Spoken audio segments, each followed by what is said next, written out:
Et Stag 2-3, Olympique Lyonnais. Il y a vraiment pas mal de choses à dire sur ce match. La première déjà, c'est qu'on a eu très chaud, un peu comme au match aller où on perdait 1-0 à la mi-temps et finalement on arrive à mettre 3 buts en deuxième période, donc on gagne 3-1.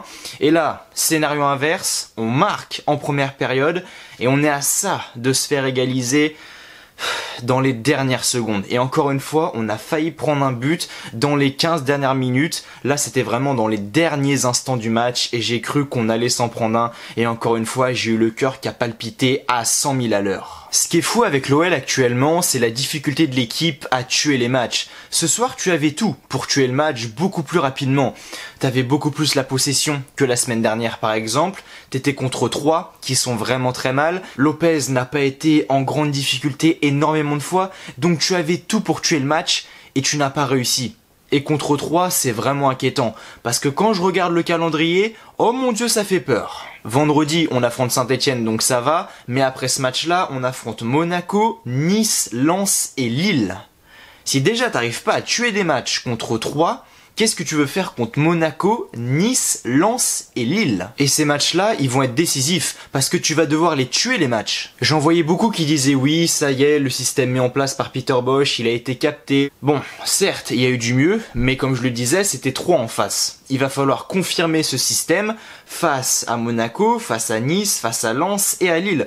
C'est là où tu vas voir si enfin ce système tu t'y es adapté et si enfin, oui, t'as capté. Donc bref, les prochaines semaines vont vraiment être décisives parce que t'affrontes de gros adversaires, tu vas devoir tuer les matchs, tu vas devoir mettre ton style de jeu en place et confirmer.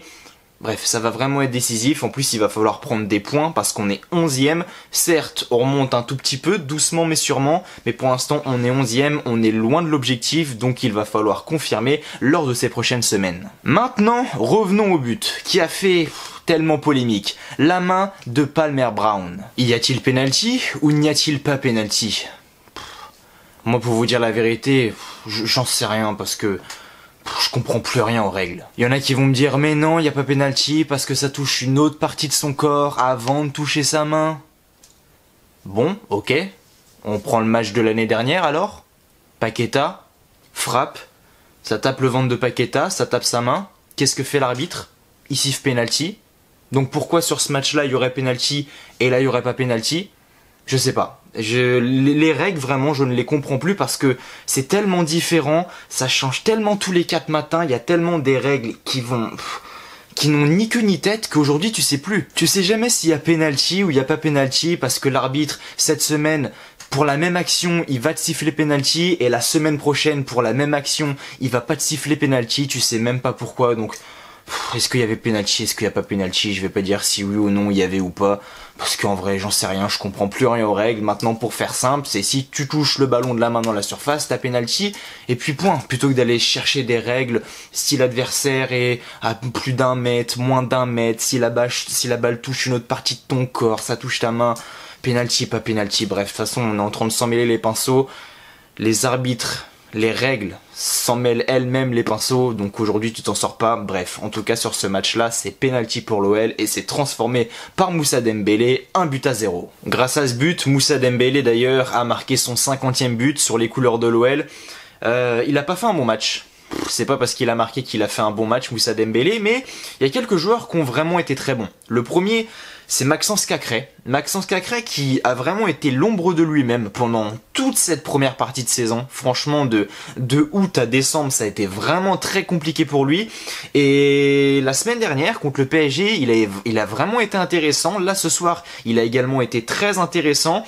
Comme je le disais, depuis le début de la saison, c'était très compliqué. Et là, franchement, match contre le PSG très correct, match contre 3 ce soir très très bon, à la relance, à la récupération, au niveau de la percussion également, il s'est projeté énormément de fois en contre, donc Maxence Cacré a été très intéressant. Son compère Guimarães aussi l'a été. Il a essayé 2-3 fois d'aller chercher quelques pénaltys, bon qui n'ont pas été sifflés. Guimarães, voilà, très bon. Pour moi, l'un voire peut-être le meilleur Lyonnais depuis le début de saison, mais que je peux reprocher à Guimarães, c'est le fait de ne pas prendre assez de risques. Pas en termes de transmission, mais en termes de frappe. Je trouve qu'il ne frappe pas assez, qu'il ne tente pas assez sa chance. Guimarães, il reçoit énormément de ballons aux 18 mètres, et plutôt que de tenter sa chance, frapper, il essaie de trouver un partenaire. On l'a vu ce soir, un moment, grosse contre-attaque pour l'OL. Et encore ça, cet exemple-là, ça va. Peut-être qu'il fait le bon choix. C'est-à-dire que t'as une contre-attaque, Guimarães se retrouve quasiment tout seul face au gardien. T'as quand même un défenseur de 3 qui revient sur lui. Il peut soit frapper, soit la mettre à Aouar. Et au lieu de frapper, au lieu de tenter sa chance, il décide de la mettre à Aouar. Et malheureusement, c'est intercepté par la défense troyenne, donc c'est dommage. Et encore cet exemple-là, il a peut-être fait le bon choix parce que l'angle se refermait. Mais Guimarães, le nombre de fois où il est tout seul au 18 mètres, le nombre de fois où il se retrouve dans une position de frappe et où il ne frappe pas, ça arrive tellement de fois et c'est tellement dommage. C'est le seul truc que je reproche à Guimarães. Sinon, depuis le début de la saison, il est impressionnant. Il retrouve enfin son niveau, donc ça fait extrêmement plaisir. Celui qui a été très bon également ce soir, c'est Jérôme Boateng. Jérôme Boateng dans la transmission du ballon. Déjà les transversales qu'il fait, c'est impressionnant. Quand ça passe pas, c'est dommage, c'est souvent ballon à l'adversaire, mais quand ça passe, c'est grosse occasion, donc c'est vraiment intéressant. Et il a cette faculté à chaque fois de casser des lignes, et avoir un joueur comme ça qui arrive à casser des lignes de la défense pour trouver un attaquant, c'est un plus. Et ça serait un plus si Loukeba le faisait également. Loukeba, franchement, il m'impressionne, match après match, encore une fois contre 3. Il fait un super match, à la relance, à la récupération, au niveau des duels également. Il a gagné énormément de duels, il a été présent quasiment dans tous les domaines, donc encore une fois, Loukeba, c'était très intéressant. Mais ce que je peux lui reprocher, c'est au niveau de sa prise de risque concernant les passes. Je trouve que voilà, il joue trop simple. Il essaye pas de justement casser des lignes comme le fait Jérôme Boateng ou alors en tentant des transversales ou autre. C'est toujours simpliste, voilà, ça vient chercher Guimarães au milieu de terrain, Cacré, mais ça va jamais par exemple jouer à l'opposé sur Paqueta ou voilà par exemple Shaqiri qui est rentré en deuxième période, bref. C'est toujours Moussa Dembélé quand il vient décrocher, Guimarães à quelques mètres, Cacré à quelques mètres, voilà. Après, sans doute, ça viendra avec le temps, parce que mis à part ça, il a fait un super match, et voilà, tu peux pas lui reprocher ce seul, entre guillemets, défaut, même si Loukeba a été très bon. Voilà, Houssem Aouar, il a réussi à le trouver quelques fois, parce qu'Houssem Aouar, justement, décrochait. En fait, s'il y a des joueurs qui très haut décrochent, Loukeba leur transmet, mais c'est pas lui qui va prendre l'initiative de jouer long, de casser des lignes ou autre. C'est ça que je lui reproche, mais bon, mis à part ça, Loukeba, qu'est-ce que tu veux lui dire, honnêtement? Quand je l'ai vu faire ses débuts contre Angers au début de la saison, je me suis dit putain, ça va quand même être très compliqué. Et là, depuis quelques matchs, il est réellement impressionnant, donc ça fait extrêmement plaisir. Et je pense que Denayer devrait s'inquiéter. Je trouve que ça, on n'en parle pas assez quand même. On peut parler également de Shaqiri, qui a fait une rentrée vraiment intéressante. Sa qualité de passe et sa vision du jeu ont tout de suite fait la différence. Donc voilà, Shaqiri en rotation. Parce qu'on l'a vu qu'en titulaire ça marchait pas, mais en tant que joueur de rotation ça peut être très intéressant. Moi je signe direct. Ce que j'ai pas compris par contre c'est le changement Dembélé-Gusto. Bon, que tu changes Dembélé, que tu changes un attaquant pour faire rentrer un défenseur, pourquoi pas. Mais laisser Léo Dubois en tant que piston droit et faire jouer Malo Gusto sur le côté droit beaucoup plus haut, là j'avoue j'ai pas compris. Déjà que Malo Gusto en tant que piston droit il est totalement perdu.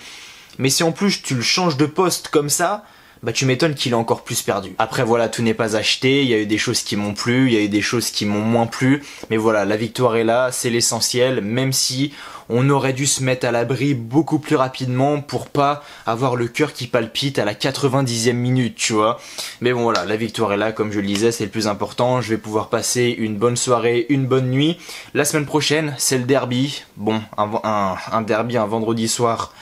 Est-ce qu'on en parle de ça aussi? Mais bon, ça va être intéressant à suivre. Normalement, il y aura que 5000 personnes dans le stade, donc ça perd un peu de sa saveur, mais bon, ça reste quand même un derby et ça sera quand même très intéressant à suivre parce qu'il faut absolument décrocher les 3 points, surtout contre l'AS Saint-Etienne qui est vraiment très très mal et qui met pas un pied devant l'autre. Du coup, merci à vous d'avoir regardé cette vidéo, c'était le débrief de 3 Lyon, j'espère qu'il vous aura plu. Avant de partir, n'oubliez pas le petit like, le petit pouce bleu qui fait toujours extrêmement plaisir. N'oubliez pas également de vous abonner à la chaîne pour le soutien. Nous on se retrouve du coup prochainement pour de nouvelles vidéos, sans doute vendredi soir ou samedi, je sais pas, on verra parce que j'ai du mal à faire les tournages, pour vous dire la vérité, c'est très très compliqué en ce moment. Donc j'espère vous retrouver en temps et en heure pour les débriefs du derby Lyon contre Saint-Etienne. D'ici là, portez-vous bien. Je vous souhaite comme toujours que du bonheur, que les bonnes choses. Allez, ciao, bye bye.